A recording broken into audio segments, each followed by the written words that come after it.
এয়া গোৱালপাৰাৰ পঞ্চৰত্ন পাহাৰৰ পাদভূমি। চৌফালে হাবি জংঘলৰে আৱৰি আছে।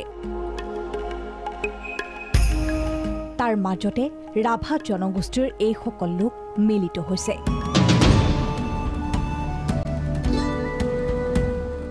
কাৰণ ৰাভা লোকসকলে বিভিন্ন দেৱ দেৱতাক সন্তুষ্ট কৰিবলৈ এইদৰে হাবি জংঘলৰ মাজত এক বিশেষ পূজাত বহে, যি পূজাৰ নাম বাইখু বা খুকচি পূজা। প্ৰতি বছৰৰ বহাগ জেঠ মাহত অনুষ্ঠিত হয় এই পূজাৰ। উল্লেখযোগ্য যে এই পূজাত গাহৰি, ছাগলী, মুৰ্গী বলি দি শক্তি পূজাও কৰা হয়। বছৰে বছৰে এই পূজাটো আমি পূজা পাতল কৰি আহিছোঁ। আজি নহয়, আজি আমাৰ আজো পিতা আমাৰ 14 পুৰুষৰ পৰা এই পূজাটো চলি আছে, আমাৰ পাহাৰীয়া পূজা। আৰু আমাৰ এইটো আমাৰ লোকবিশ্বাস আছে, এই পূজাটোত বহুত আমাৰ কিছুমান দেৱ দেৱতাই ইয়াত আমাৰ মানে বসতি হৈছে। সেইকাৰণে এইটো পূজা আমি পৰম্পৰাগত এতিয়াও ৰাখিব লগা হৈছোঁ।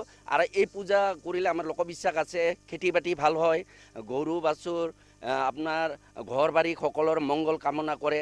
এই পূজাত এটি চুঙাত বলি দিয়া জীৱৰ মাংস, পিঠাগুৰি আৰু ফকচাক গছৰ পাত সুমুৱাই জুইত পুৰি বিশেষ ব্যঞ্জন প্ৰস্তুত কৰা হয় আৰু সেই ব্যঞ্জন প্ৰসাদ হিচাপে বিতৰণ কৰা হয়।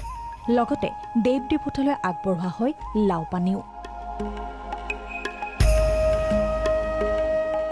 উল্লেখযোগ্য যে ৰাভা জনগোষ্ঠীয় লোকসকলৰ বিশ্বাস, এই পূজা কৰিলে মানৱ জাতি লগতে জীৱকুল তথা কৃষিক্ষেত্ৰৰ অপায় অমংগল সকলোবোৰ দূৰ হয়।